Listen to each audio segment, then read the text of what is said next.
आऊज़ुबिल्लाहिमिनश्शैतानिर्रजीम बिस्मिल्लाहिर्रहमानिर्रहीम। अस्सलामुअलैकुम dear students, मैं उम्मीद करता हूँ आप लोग हमेशा की तरह खैर व आफियत से होंगे। डियर स्टूडेंट्स, आज की इस इम्पोर्टेंट वीडियो में मैं आपको पीएमएस में फ़ेल होने वाले स्टूडेंट्स जो गलतियाँ करते हैं उनको इस वीडियो में दिखाऊंगा। मतलब पीएमएस में फ़ेल होने की वजूहात आपको दिखाऊंगा। चाहे इंग्लिश ऐसे है, चाहे आपका उर्दू ऐसे ऐसे है, आप लोग ये गलतियां करते हैं जिनकी वजह से आपको वो पीएमएस में फ़ेल कर देता है। अब करते हैं जी बात, कौन कौन सी वो गलतियां हैं जिनकी वजह से एक स्टूडेंट या एक कैंडिडेट फ़ेल हो जाता है। सबसे पहले मैं आपको बताता चलूँ डी ट्रैक। मतलब ये कि आप गलत रास्ते पर होते हैं, ट्रैक पर नहीं होते। मतलब ये है कि आपसे पूछा गया सवाल ए के बारे में और आप जवाब जेड के बारे में दे रहे हैं। मतलब आप लोगों से सवाल वो डेमोक्रेसी पर पूछ रहे हैं और आप जवाब एजुकेशन पर दे रहे हैं, तो ये गलत बात है। इस तरह लिखेंगे तो आप लोगों को वो फेल ही करेगा। और क्या करेगा, जब सवाल ही का जवाब उसे नहीं मिल रहा तो वो जवाब आपका ठीक कैसे कर दे।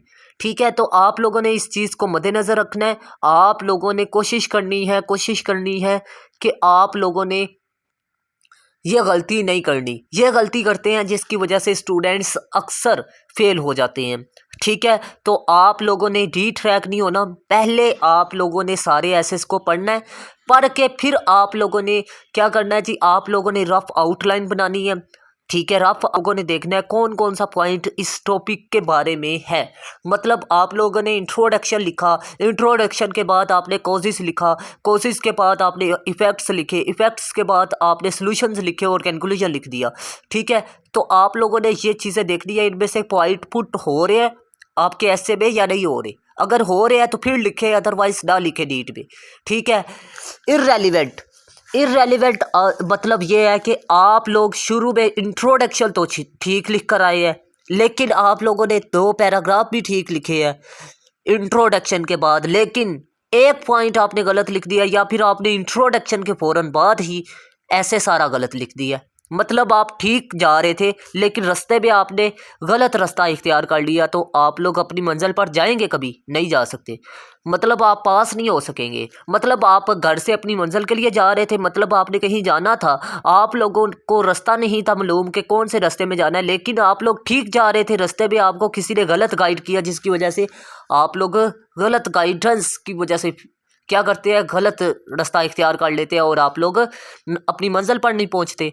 तो सेम यही वजह है कि आप लोगों को अगर ऐसे में इंट्रोडक्शन ठीक लिख देते हैं, ठीक है, तो आप लोग क्या करते हैं, दरमियान में गलती कर देते हैं। मतलब दरमियान में आप डी ट्रैक हो जाते हैं। ठीक है, वही डी ट्रैक मतलब गलत रास्ता इख्तियार कर लेते हैं, आप लोग फिर फेल होते हैं। डी फॉर्म मतलब ये है कि आप लोगों को पता होना चाहिए कि पहले इंट्रोडक्शन आता है, फिर उसके बाद मेन बॉडी आती है, फिर कंक्लूजन आता है। ठीक है, ये ना हो कि पहले आपने कंक्लूजन लिख दिया है, फिर आपने उसके बाद क्या लिख दिया जी, मेन बॉडी लिख दी है, फिर आपने इंट्रोडक्शन आखिर पे लिख दिया। इस तरह करने से आपको फेल करता है। ठीक है, ये गलती तो मैंने मेजर बताई है, लेकिन अब छोटी गलती देखें कि आपने आउटलाइन जोन सी लिखी है उसमें भी तरतीब है या नहीं। ठीक है, ये ना हो कि आप आउटलाइन तो लिख रहे हैं लेकिन आउटलाइन ही आपकी गलत है। जब आउटलाइन आपकी गलत होगी तो आपका सारा ऐसे गलत हो जाएगा। ठीक है, ये याद रखिएगा। तो आपने आउटलाइन में कोई गलती नहीं करनी और आउटलाइन के मुताबिक ही आपने हर पैराग्राफ को लिखना है। ठीक है, ऐसे के ये ना हो कि आपने उसके मुताबिक के पैराग्राफ नहीं लिखा हुआ। ठीक है, तो अगर आप लोग इस तरह की बातें करेंगे फिर भी आप लोग फेल हो सकते हैं। तो काइंडली आपने इस गलती से भी बचना है। ठीक है, डी फॉर्म नहीं होना, किसी भी सूरत में आपने डी फॉर्म नहीं होना, मैं बार बार कह रहा हूँ। ठीक है, आप लोगों ने स्ट्रक्चर को फॉलो करना, चाहे आपने आउटलाइन अच्छी लिखी है लेकिन उसके मुताबिक लिखे। ये ना हो कि आउटलाइन में आपने पॉइंट लिख दी है कोई 35, लेकिन आप ऐसे में लिख रही है 20, तो वो आपको फेल करेगा। ये याद रखिएगा, एक भी पॉइंट आप नहीं छोड़ सकते। जो आपने जिनका जिक्र कर दिया है ना आउटलाइन में, उनको लाजमी बयान करना है। और ये गलती भी नहीं करनी कि एक पैराग्राफ में 2 पॉइंट लिख दिए। ठीक है, इस तरह आप फेल हो जाते हैं। इस चीज़ से भी आपने बचना है। आप लोगों ने सिर्फ उतने ही आउटलाइन में पॉइंट लिखने हैं जितने आप बयान कर सकते हैं। ये ना हो कि आप बयान भी ना कर सके और आप लोग लिख भी दें। ठीक है, आउटलाइन में सारे पॉइंट। ठीक है, ये चीज़ फेलियर की तरफ लेकर जाती है।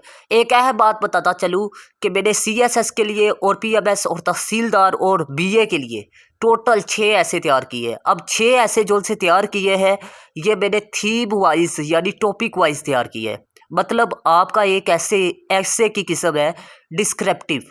डिस्क्रिप्टिव ऐसे ऐसे मजमून को कहते हैं जो कि आपका मसाइल पर आता है, जैसे कि जेंडर पर हो गया, या फिर वुमेन पर हो गया, करंट अफेयर्स पर हो गया, सोशल इवल्स पर हो गया, ठीक है, एजुकेशन पर हो गया, डेमोक्रेसी पर हो गया। ठीक है, इस तरह के जितने भी टॉपिक है इन पर मैंने 6 ऐसे टोटल तैयार किए हैं। अगर आप लोग वो 6 ऐसे तैयार कर लेते हैं अच्छे तरीके से, तो आप लोग ऐसे में फेल नहीं होंगे। और मैंने ये ऐसे बाकायदा तौर पर इंग्लिश लिटरेचर के वाइस प्रिंसिपल और इसके अलावा वाइस प्रिंसिपल के साथ उनके पास एक ओहदा है जी, प्रोफेसर भी है। ठीक है, उनको मैंने चेक करवाए हैं और उन्होंने ये ऐसे पास किए हैं। ठीक है, और जो लोग कहते हैं कि CSS या PMS के लिए ऐसे एक्सेप्टेबल नहीं है, वो गलत है। ठीक है, क्यों गलत है? क्योंकि वो लोग बगैर तस्दीक किए ये बात कह रहे हैं। मैंने सिर्फ जो सा ऐसे आपको देने हैं ना मल्टी, उनमें आपने सिर्फ 3 चीज़ें ऐड कर दी है। वो कौन कौन सी ऐड कर दी है? आप लोगों ने इंट्रोडक्शन ब्राइट स्टार्ट वाला लिखना है टॉपिक के बारे में, एक ऐड करना है, फैक्ट्स एंड फिगर आपने तैयार करने हैं, और तीसरा आपने कोटेशंस। ठीक है, बस ये आपने अगर CSS की बात करें तो आपको 300 अल्फाज तैयार करना पड़ेगा। अगर PMS की बात करें तो 150-200। ठीक है, अगर BA की बात करें तो 100 अल्फाज आपको तैयार करना पड़ेगा। ठीक है, और चौथी वजह है जी फेल होने की कि आप लोगों ने हेडिंग नहीं दे दी।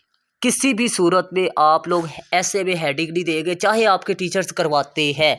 ये चीज़ फेलियर की तरफ लेकर जाती है। नंबरिंग आपने नहीं देनी, नंबर नहीं देने आप लोगों ने। अगर नंबर दे दिया आपको फेल कर देगा। मैप्स का जिक्र मतलब आपने नक्शे नहीं बनाने, ना ही आपने टेबल बनाना है।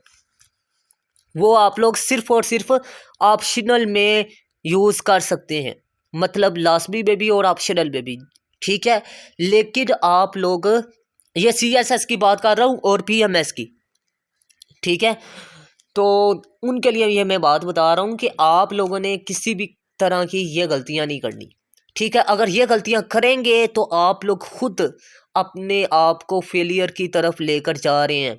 अगर फेलियर की तरफ जाना है तो फिर इम्तिहान में क्यों बैठ रहे हैं? हाँ, फिर इम्तिहान में ही ना बैठें, अपना वक्त ना ज़ाया करें और किसी और स्टूडेंट को या किसी और कैंडिडेट को मौका दें।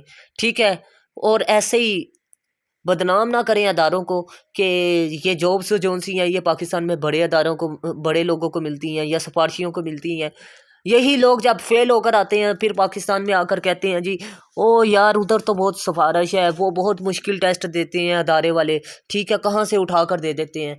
आपको बता दूं सिर्फ 6 टॉपिक्स हैं जिनमें से ऐसे आता है। ठीक है, 6 टॉपिक्स को अगर जानबूझकर ना तैयार करके जाएं तो ये आपकी गलती है, ये उनकी गलती नहीं है। उन्होंने सिलेबस भी बताया होता है कि हमने इसमें से बनाना है, लेकिन फिर भी आप लोग ना तैयार करके जाएं तो फिर आप गलत है ना। आपको बता दूं ये जो उनसे 6 टॉपिक्स हैं इनको लिखने का एक ख़ास तरीका है। ठीक है, एक ख़ास और एक मुख्तलिफ तरीका है एक दूसरे से। मतलब हर ऐसे का अंदाज जोन सा है वो दूसरे ऐसे से मुख्तलिफ है लिखने का। मतलब ये है कि किसी में इम्पोर्टेंस आती है, किसी में बैकग्राउंड आ जाता है।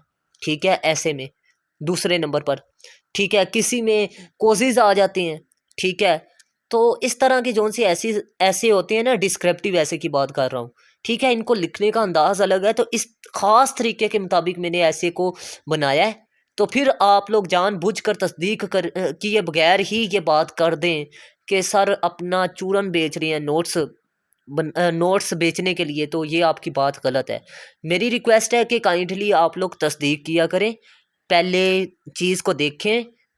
ठीक है, उसको समझें फिर उसके बाद बोलें।